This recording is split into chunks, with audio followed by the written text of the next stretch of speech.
এরপর দলটার কোনো অস্তিত্ব থাকবে না। কেউ যদি কাউকে জিজ্ঞাসা করে এখানে কেউ তৃণমূল করে বা তৃণমূল করতো, অস্বীকার করবে আমরা তৃণমূল করতাম না। নদিয়ায় জেলা সভানেত্রী ও সাংসদের হাত ধরে শক্তি বৃদ্ধি বিজেপির। বাংলায় এসআইআর আবহে নবদ্বীপে শক্তি বৃদ্ধি বিজেপির। বিজেপিতে যোগদান তৃণমূলের একাধিক কর্মীসহ স্থানীয় বর্ষিয়ান রাজনীতিবিদ ও ব্যবসায়ীর। মঙ্গলবার নবদ্বীপ ব্লকের চর মাঝথিয়া চর ব্রহ্মনগর এলাকায় এক পথসভার আয়োজন করে বিজেপি।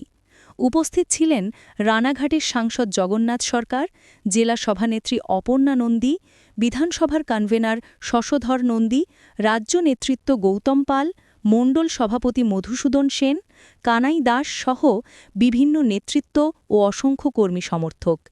এই দিনের সভায় সকলেই তাদের বক্তব্যে আগামী 2026 বিধানসভায় তৃণমূলকে হারিয়ে বিজেপিকে ক্ষমতায় আনার ডাক দেয়। পাশাপাশি সম্প্রতি চর্চিত এসআইআর নিয়ে তৃণমূলকে তির্যক ভাষায় আক্রমণ করে। সেখানে এলাকার বর্ষিয়ান রাজনৈতিক নেতৃত্ব বাদল মণ্ডল সহ বিশ্বজিৎ সরকার, মদন সরকার, সুজিত সরকার সহ একাধিক পরিবার তৃণমূল ছেড়ে বিজেপিতে যোগদান করে।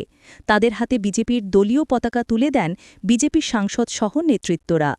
এই দিনের কর্মসূচি ও যোগদান প্রসঙ্গে রানাঘাট লোকসভা কেন্দ্রের সাংসদ জগন্নাথ সরকার জানান, এনআরসি এবং এসআইআর নিয়ে তৃণমূল কংগ্রেস ভণ্ডামি করছে, আর সেই ভণ্ডামি সহ্য করতে না পেরে এনারা তৃণমূল থেকে বিজেপিতে যোগদান করল। তিনি আরও জানান, সংবাদ মাধ্যমের সামনে তৃণমূল মুখপত্র কুণাল ঘোষ ইতিমধ্যে উল্টো সুর বলতে শুরু করেছে। অপরদিকে খড়দহে মৃত্যুর ঘটনায় মুখ্যমন্ত্রীর কড়া মন্তব্যের বিরোধিতা করে কটাক্ষ করেছেন জগন্নাথ সরকার।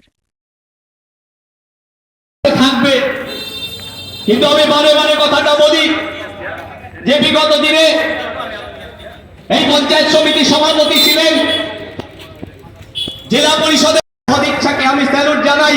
এই পারে তিনি কিন্তু শ্মশান আনতে চেয়েছিলেন, আর এই তৃণমূলের নেতারা আর তৃণমূলের এই নবদ্বীপ বিধানসভার এমএলএ এবং চেয়ারম্যান এবারে আনতে দেয়নি, চক্রান্ত করে বন্ধ করে দিয়েছে। কি দরকার ছিল MA pass, BA pass, BD, PhD করা আমার ভাই বোনেরা, আমার মেধা যুক্ত মানুষেরা যারা আশায় দিন গুনছিল যেটা সম্মানের সঙ্গে আমরা চাকরি করব, তাদের স্কুল থেকে নামিয়ে এনে 26,000 মানুষকে, শিক্ষিত মানুষকে রাস্তায় বসিয়েছে। তারা কলকাতার বুকে রাস্তায় তারা আন্দোলন করছে। সিএ এবং এসআইআর নিয়ে তৃণমূলের ভণ্ডামির জন্য প্রতিবাদে চলে আসছে এবং হিন্দু ধর্ম রক্ষার জন্য তারা আসতে বাধ্য হচ্ছে।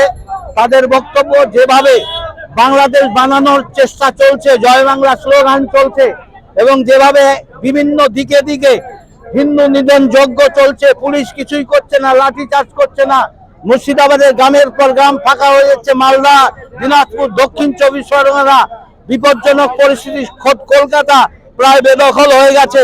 আর এর হাত থেকে পরিত্রাণ পাওয়ার জন্যই আজকে যারা তৃণমূল করছিল এবং তারা আজকে ভারতীয় জনতা পার্টিতে জয়েন করছে।